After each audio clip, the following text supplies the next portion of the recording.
Alright guys, welcome back to my Let's Play Grey Matter. Where we left off, we're done at Timmins Park, where Dr. Styles was uberly very creepy. I had some hissy fits about certain things, you know, all the usual. But we're gonna go here.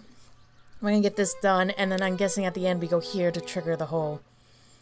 maybe the EMT thing? Maybe I need to look at the newspaper about the incident. Like Laura's death, because she mentioned something about a student. We'll find out. Let's continue. Dr. Styles, it's very good to meet you. Sorry to disturb you. It's an honor. I remember when your Scientific American article came out, my colleagues and I were thrilled to see such open-mindedness in a leading neurobiologist. As you can see, things have deteriorated since then. Please, come inside. On the phone, it sounded important.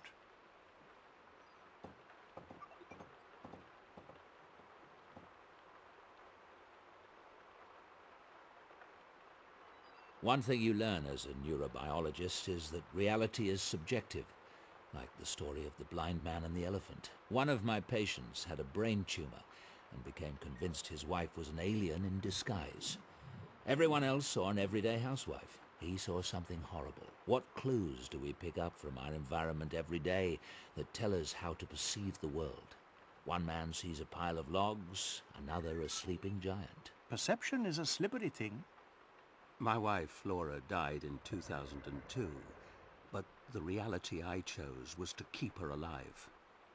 In my mind and in my heart. I started experiments in an isolation tank to bring back as many memories of her as possible, even the small and subtle ones. And I didn't give a toss what anyone thought. And now? The thing I didn't foresee was that Laura might actually come back. I've suddenly got quite a chill. Perhaps you'll start from the beginning while I light the fire. No fire, please. Oh, please forgive me.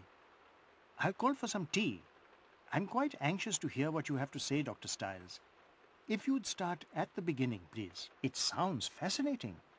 I've never performed any experiments with an isolation tank myself, but they may well concentrate certain energies. I'd be happy to help in any way I can. And I'd be very interested in your theories on the phenomenon, as a neurobiologist, if you'd be so kind. Okay. The fire part. Understandable. Though, oh, that's an incense. I'm like, there's something burning. You can't really see the stick, but yeah, that's totally incense. Makes sense.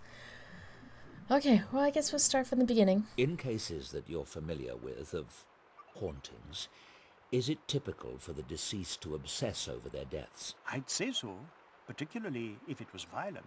Laura keeps communicating about the accident, but I'm not sure if there's really something there or if she's just fixated on that moment out of shock. I know you'll leave no stone unturned finding out. If there's nothing to it, it will be clear soon enough. Yes, of course.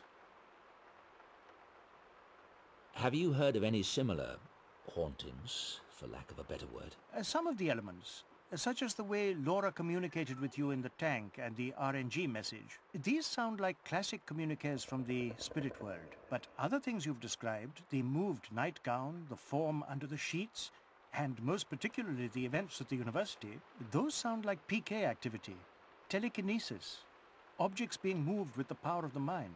Are you positive all these manifestations are Laura? Of course. One paranormal source is remarkable enough, much less two different ones. Don't you agree? You have a point. Okay, so it sounds like Dr. Styles' experiments are bringing someone in the study group's telekinetic abilities out. I'm calling either Sam or Angela. Random thoughts. Anywho. Studies done with dying and comatose patients have provided some interesting clues about consciousness. There are authenticated cases of the mind projecting itself from the body, witnessing things that occurred far away. If the mind can project itself from the body, then it's possible for consciousness to survive physical death. Do you have a scientific explanation for how that might work? Quantum theory suggests that three-dimensional space and time are essentially created by the brain in order to organize the masses of data that make up reality. The brain operates like a translation device, in the same way that a television set organizes bits of electronic data into an image. If the human brain creates space and time, then theoretically the brain could project the mind into the past or future, making itself essentially immortal. That's astonishing. I hope you intend to publish on this theory. I'm still conducting my research. Is there any connection between psi activity and heat or fire? Yes. Telekinesis in particular is very elemental. There's a classic poltergeist case that involved a young girl in the American heartland. The manifestations in her household all revolved around water. Water running down the walls of the house, seeping out of the wallpaper and welling up from the floors. Another classic telekinesis phenomenon is raining stones. And I recall reading about a shaman in East Africa who could make his victims burst into flames. It would all suggest that telekinetic powers are drawn from the earth. But I'm not aware of any studies done on the subject. Interesting. Shaman, yes. The one that likes to, burn people. Can you tell me more about the East African shaman? I'll tell you what I remember. It's a well-documented case from the early 1900s, researched by a member of the Society for Psychical Research. He was traveling in Africa when he ran across this shaman. He put the man through a variety of tests and reached the conclusion that the shaman was projecting electricity at strong enough levels to literally start fires, predictably and reliably. This notion seemed confirmed by the odd fact that when the shaman was wet, his fire-starting ability didn't work. Of course, in those days, experiments in electricity were all the rage, so you have to take that into consideration. Still, he made a compelling case. I'm wondering if the events on campus aren't some kind of psychic residue from Laura's attempts to come through. If she's generating energy, it might get channeled in unpredictable ways. I can't say, of course. But the energy involved in the campus events is so unusually powerful. It's unlike any spiritual communication I've ever heard of. But you said yourself you've never dealt with a case that involved an isolation tank. True. I'm quite curious to see where this is all heading, Dr. Stiles.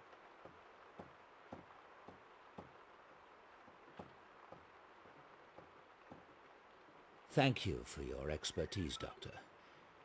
There's one more thing. I was hoping you could give me some advice on how I might help Laura. Help her come through. Dr. Stiles, I'm not sure what you mean by coming through. Earthbound spirits are trapped here because of some unresolved trauma or an inability to accept their own deaths. The goal in such a scenario is to free the spirit so that he or she can move on. Move on? To what? Oblivion?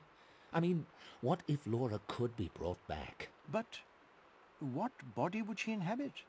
How could she interact with our world? All religions believe that there is some kind of afterlife and... Yes, thank you, Doctor. I'm afraid it's getting quite late. I must go. I do hope you'll keep in touch. I'd like to know how this develops. Of course. Good day. Goodbye.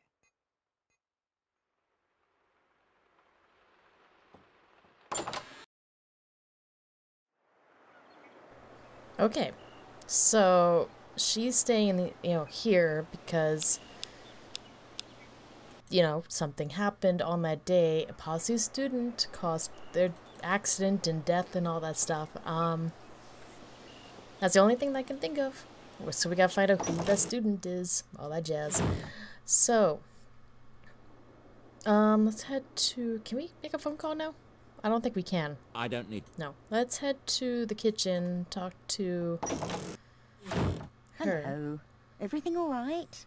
Fine, thanks. Anything? Nothing? No? Okay, so we have to go back to the lab. So what do we have left? I'm curious. Okay, so yeah. What happened the day before? So he needs to find out what happened on the 21st. So what happened on the 21st?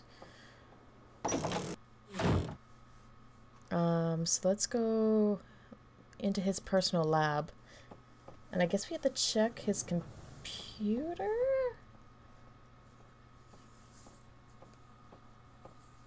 See, it's interesting because, like, he's getting these memories and they're all, you know, all this stuff. It just...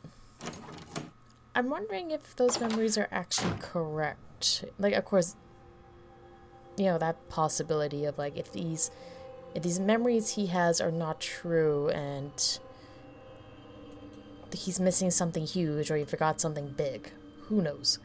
Let's see. We already read this, but I'm just seeing if there's anything in here. So, what happened on the 21st?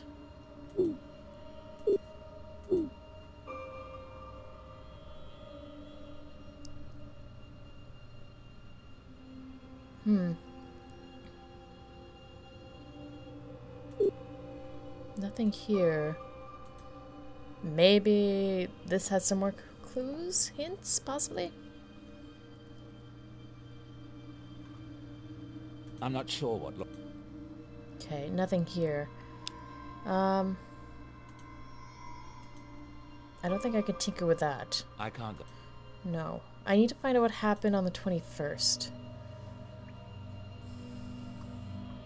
Because if we did that, we checked that, I guess. So... I guess we need to go...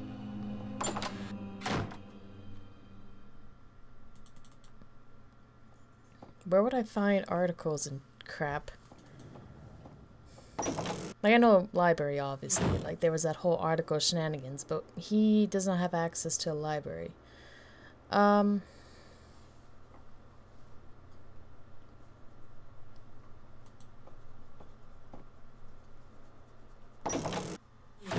David, can I get you something? No, I'm fine. Yeah, we're fine. We're totally fine. Just trying to figure out what to do in this game now. Simon's business. Okay, nope. Gotta be something.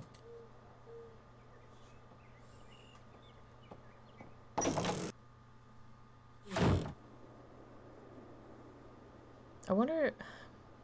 Let me check the bedroom. Maybe there's something up there.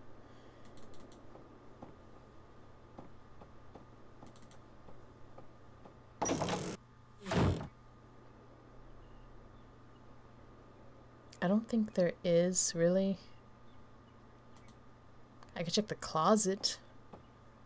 Maybe I'm supposed to find her bathing suit again.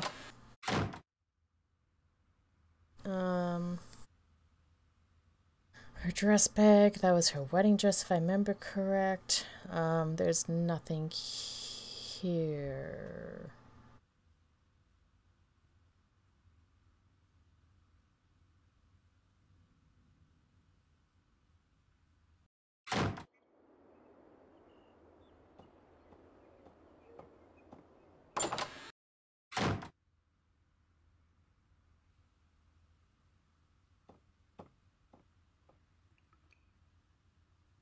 Those are...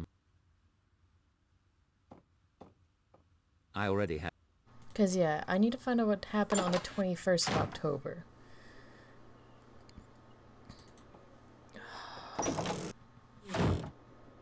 Where would I find something like that? The only place I can think of now is the parlor with all the photos and everything like that. Maybe there's something in there. I think it's parlor? Yeah, because dining room's there, so it'd be the parlor. Because I don't think his actual lab would have any clues. I think we're done in that room. But here, on the other hand, there's definitely some subtle hints. I could be wrong. She hated me for taking... She hated... Yeah. That was taken on... That was... That's the... Nope. Maybe? Laura and me at the... Laura... No, nothing. Okay. Laura and... So nothing here.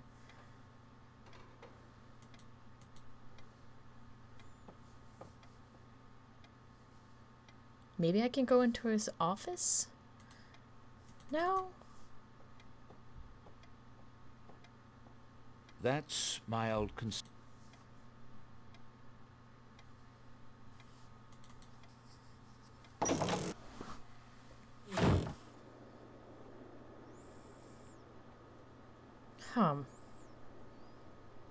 I don't need to...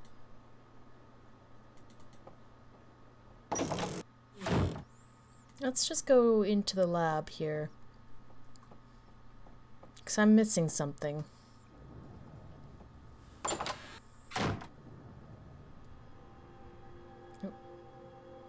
Maybe it wouldn't be the textbook. I don't need to... No. Let me just spacebar this. Dead roses. I never clicked on that one. I doubt it's gonna have anything really progressive. Laura. Yeah, nothing. I bought that for the clinic. Okay, so... file cabinet, Okay, let's go in here then. I don't know what else I'm missing. Apparently I need to find out what happened on the 21st. And... I know there's a bunch of newspaper clippings in his...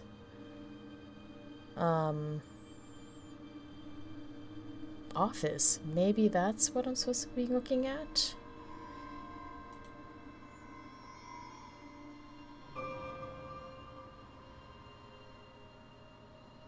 Wait a second. I'm curious.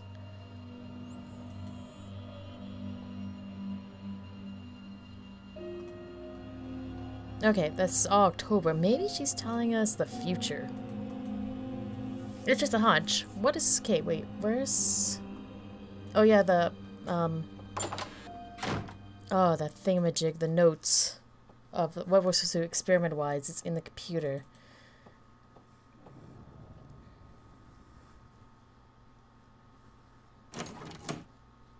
I just had a random thought of, like, finding out what is happening on the 21st. Oh, I can look at the appointment book! There we go. October 21st. I suffered some memory loss around the time of the accident. The appointment book isn't helping. But if something unusual happened, perhaps I mentioned it at dinner. If I did, Simon Helborn might remember. Oh, what a quinky dink.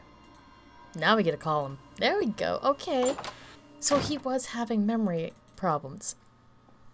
Like I said, maybe what he's thinking memory-wise is not correct. I want to call Simon Helborn, but oh my goodness, really? I have his phone number written down. Come on.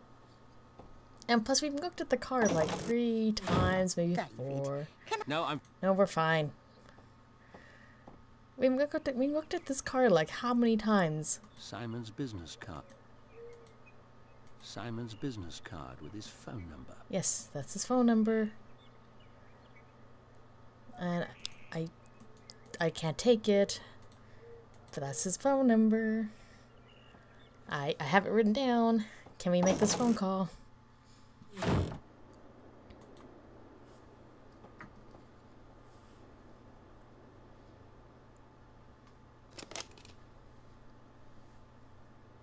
Hello, David Stiles speaking. Fine, thanks, Veronica. Is Simon available this afternoon? It's urgent. Okay, thanks. Goodbye. Okay, now we can go there. Cool.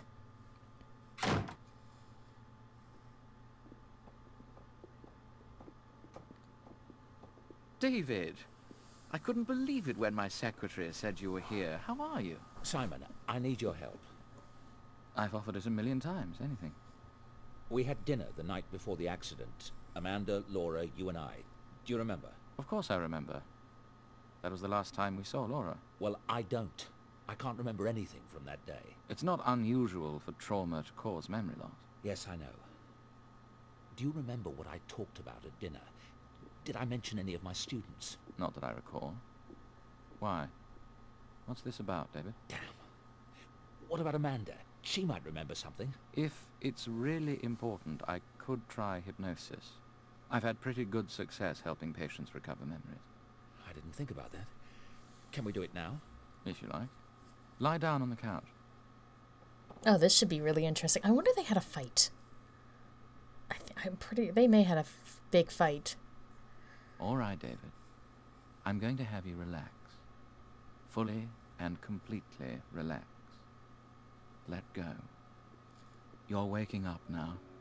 Slowly waking up. And it's the morning of October the 21st. You get out of bed. What's the first thing you do? Oh, I get to build a story. Oh, make love. Oh, take a shower. Oh, let's just get some morning love food. Laura and I made love. Did you? No. I can't remember. Wish we had. Drat. Okay, you took a shower. I took a shower. What did you think about in the shower? I was in a foul mood. I don't know why. You showered and got dressed. What did you do after that? Did you have breakfast? See, the reason why I knew he had a shower is he always has a shower in the morning. Okay, so he had breakfast. Did he have breakfast with Laura? Did he skip? He was in a foul mood. I don't think he would have breakfast with Laura. It sounds like they may have had a fight, maybe. But let's try. I had breakfast with Laura. I'm not seeing it. Sometimes we remember things the way we wished they'd happened rather than the way they actually occurred. Try again. I'm gonna guess he skipped breakfast. I skipped breakfast. I must have gone straight to university. No, I'm not getting anything. It's all right. Let's back up. Okay, again, then you had breakfast with Heatley. I had breakfast with Headley, my dean. Where was this? At Dreadhill House? A coffee shop? The university? I'm gonna say the church. Let's say coffee shop. We met at a coffee shop in Oxford. David, don't let it upset you, sir. The only people who read that journal are the most conservative scientists, people like Linkweller himself. And they already dislike you. Well, it's true. Original thinkers are bound to have their critics. Don't let it discourage you. I remember. Linkweller's rebuttal had just come out the day before. That's why I was upset and why I had breakfast with Headley. Right. You mentioned that at dinner. Now we're both remembering. Very good, David. Now you're leaving the coffee shop. What did you do next? Did you have classes that day? As the infant matures, we see that connections that will last a lifetime are vital message passengers that carry... Yes, it was a lecture. On what subject? Okay, so that's interesting. Just in regards to like the paper and that, and we're kind of collecting everything. I'm gonna say one of these two. I'm gonna guess this one. Neural connectivity in infants. Yes, I'm sure that was it. Did anything happen during the lecture? Anything to do with the student? A single brain network can involve billions of neurons. Multiply that by... Yes? Ah, so you're suggesting I could levitate or see through women's clothing? If only I'd needed to do it when I was 3 months old. Wow, how about teleporting to Mars?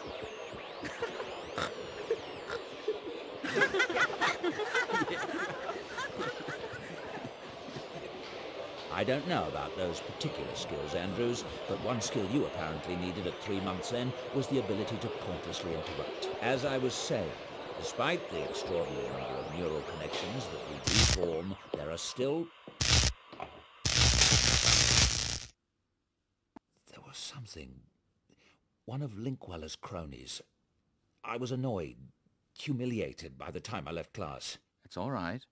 Try to remember the emotion without reliving it. What did you do after class? Went for a walk? Office hours? It was in his schedule too, and I don't remember. I'm assuming office hours. I had office hours. There's something.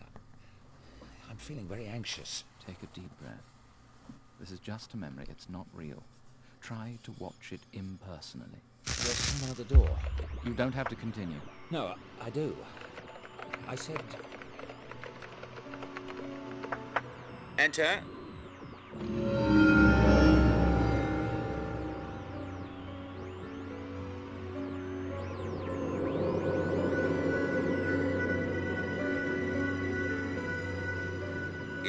What can I do for you?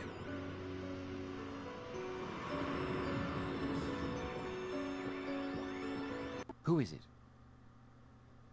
I only see a figure. A wild figure. Is it a student? I think so. Oh, a female. You saw those hips? That's totally a female. Female. It was a female. All right, very good. Relax. There was a female student standing in your office, and she said... I'm Dr. Stiles. What do you want? I read your article. I have this thing, this power. Oh, and what power might that be? Outbound flight to Mars? I thought you could help me. You were the only one who would understand. Yes, well, apparently not. It's been very amusing. You may leave at any time.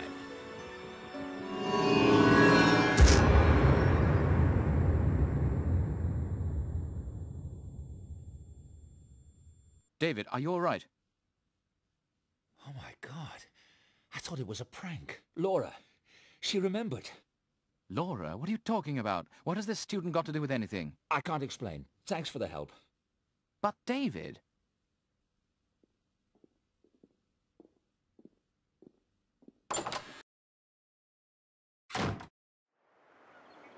I have a hunch. Based on the posture and the tone of voice, I think it's not... It's Monica. I think that's her name, the fashion one. It just screamed her. For some reason. I'm getting this hunch. Okay, so basically, I guess we go to the lab now. Maybe, possibly. I should really look. Let's see. Yeah, experiment. So we're almost done. But I think it is one of the students. I'm kind of thinking it's our fashion student. Or Monica. I believe it is.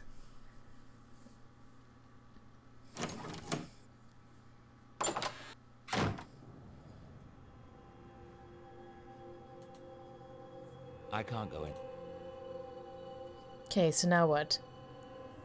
Now what do I do? Let's see.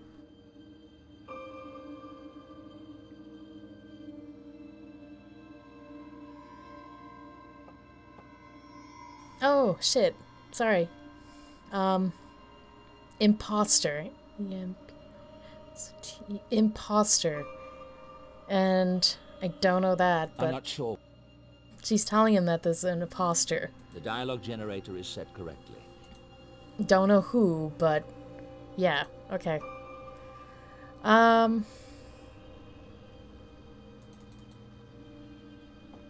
Maybe I need just to go to the other lab? Maybe I need to talk to the lady... I keep forgetting her name. I'm really bad at this, guys. I'm sorry. My memory and names don't mix. Clearly. Okay, but before I continue, I should end the episode here, guys. Thank you so much for watching. Hopefully you enjoyed my Let's Play of Grey Matter. As usual, do let me know. Like, comment, subscribe, check out my other point-and-click adventure games as well. All that fun stuff. And with that, you guys have a good day, and I'll see you in the next episode. Bye!